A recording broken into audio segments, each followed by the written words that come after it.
senador ang ako ang bangod, si Baste Duterte. And siya ang dagay sa 2028 president. So ikaw, ma'am, President? As ingon sa ako ang balik daw ko sa Davao, mayor. Sa 2025? O na siya Kailan ka babalik sa Davao? Kailan ka babalik sa Davao, Mayor? Inabangan namin taga Davao. Kailan next year? Pag-uusapan mo namin. So, wala kayo diyan kung magre-resign kayo as VP? Wala namang ganung usapan? Walang ganun na usapan. So next year, ma'am, 2025, meron kayong senador campaign? Lahat sila raring na tumakbo Si PRD, senator.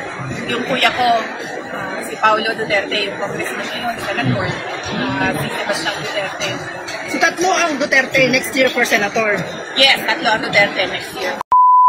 Abay, nawindang tayong lahat ngayong hapon, no? Nang biglang inanunsyo ni VP Sara na tatlong Duterte ang tatakbo sa midterms elections sa 2025 para senador. Yan ay si Congressman Pulong Duterte, si Mayor Baste Duterte, at si dating Presidente Rody Duterte. O ano, ang sabi ko nga sa aking Facebook ko akala nyo laos na mga Duterte. Paano naman magiging laos ang Duterte? Mas maraming boto yung Vice President kaysa sa Presidente. O, akalain siguro nila hanggang Vice Presidente lang mga Duterte. Ayan, tatlong senador at sa akin, walang kaduda-duda, lahat yan mananalo. Abay, si Presidente Duterte naman lahat ng surveys kapag siya ay kasali, siya nangunguna sa pagiging senador. At bakit hindi naman mananalo pa yung dalawang Duterte? Talagang ang ibinoboto talaga ng taong bayan ay hindi na tao. Ang binoboto ay branding. Branding na isang liderato na maaasahan, isang liderato na nagbibigay ng direksyon sa bansa. Alam nyo kasi, ang pinakamagaling na kampanya ng mga Duterte ay si PBBM mismo. Hindi nyo ba napapansin na wala nang sinasabi ang mga taong bayan kundi sa panahon ng Duterte nawala ang droga? Sa panahon ng Duterte nawala yung mga karumal-duman ng krimen. Ngayon, meron na namang model at saka yung Israeli boyfriend niya na nawawala. Na ang duda, may bangkay na nakita na mukhang yun na naman ang mga biktima. No? Lantaran na naman ang krimen sa ating mga komunidad. Lantaran na naman ang mga droga. So wala na sinasabi ang mga tao kundi nung panahon ni Duterte. O bukod pa doon sa nung panahon ni Duterte, mapayapa ang komunidad. Yung panahon ni Duterte, hindi naman tumaas ng 800 kilo ba o per kilo ang sibuyas. Sa panahon ni Duterte, hindi naman umakyat ang 400 per kilo ang ginger. No? Nung panahon ni Duterte, hindi naman siya nangako ng 20 pesos kada kilong bigas. Pero hindi naman kasing taas ng bigas ngayon. Ang presyo ng mga panahon na yon. Di ba? Nung panahon ni Duterte, nagkaroon pa nga ng COVID, pero nagamit naman ang pondo ng bayan para sa kapakanan ng marami. O di ba? So wala ka nang naririnig kundi yung panahon ni Duterte. O yung panahon ni Duterte, may kapayapaan sa West Philippine Sea. At nung panahon ni Duterte, dahil may kapayapaan, abay, napakadaming mga Chino na namuhunan sa Pilipinas, napakadaming turista na nagpunta sa Pilipinas na naging dahilan para umusbong ang ating turismo at napakaraming kalakalan nung panahon ni Duterte. So alam mo, ako sinasabi ko sa mga taong bayan, pwede ba mag-move on na tayo dahil hindi na panahon ni Duterte. Pero dahil nga sa sama ng buhay ngayon, talagang ang sinasabi ng tao, nung panahon ni Duterte, sana maulit muli. Well, hindi naman po magiging presidente ang dating Presidente Duterte muli dahil siya ay 80 anyos na. Pero po pwedeng maibalik sa Senado ang mga Duterte, hindi lang isa, dalawa at tatlo.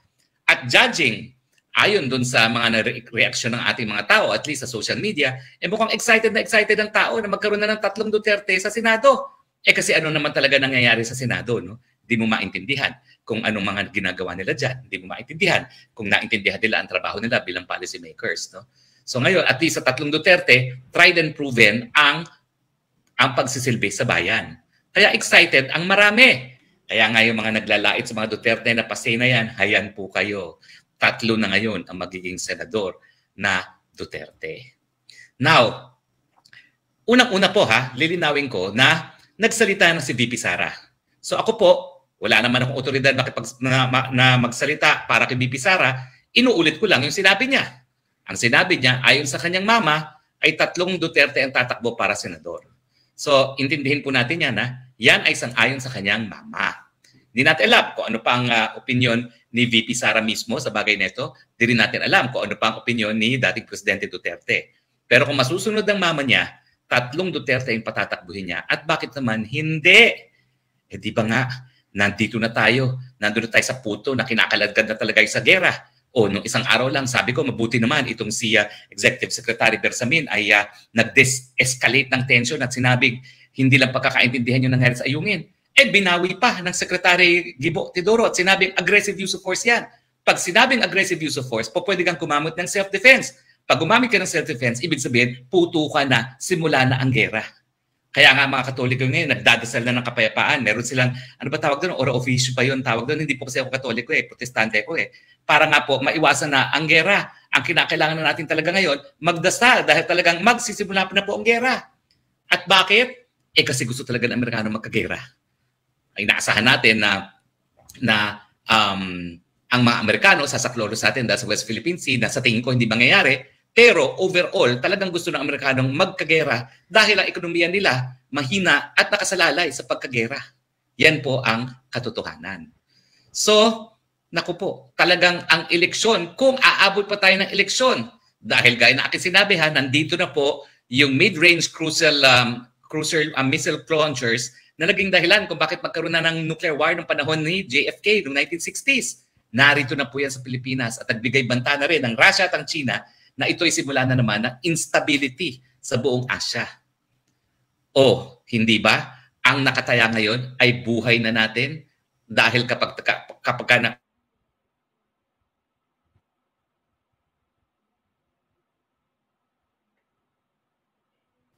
at kung meron pang mabuhay, chances are, hindi magtatagal yan dahil sisirain ng radioactivity yung ating kalikasan at hindi na makakasustain ng buhay. So ganyan po katindi ang hamon natin. Kung dadaanin sa eleksyon, mas gusto pa ng taong bayan, ibalik na ang 3 Duterte. Magreklamo na kayo at hindi kung yan ay dynasty, pero ang katotohanan, binabalik lang ng tao yung branding. Yung style ng panunungkulan na sa tingin nila epektibo dahil binibigyan katugunan ang mga pangangailangan ng taong bayan. Ibig sabihin, yung tawag ng panahon ang magluluklok sa Senado ng 3 Duterte. Yung panahon ni Duterte, yan ang magiging battle cry ng 3 Duterte papunta ng Senado. Now, bukod po dyan, yan din ay warning Sa tingin ko, warning din yan. Doon sa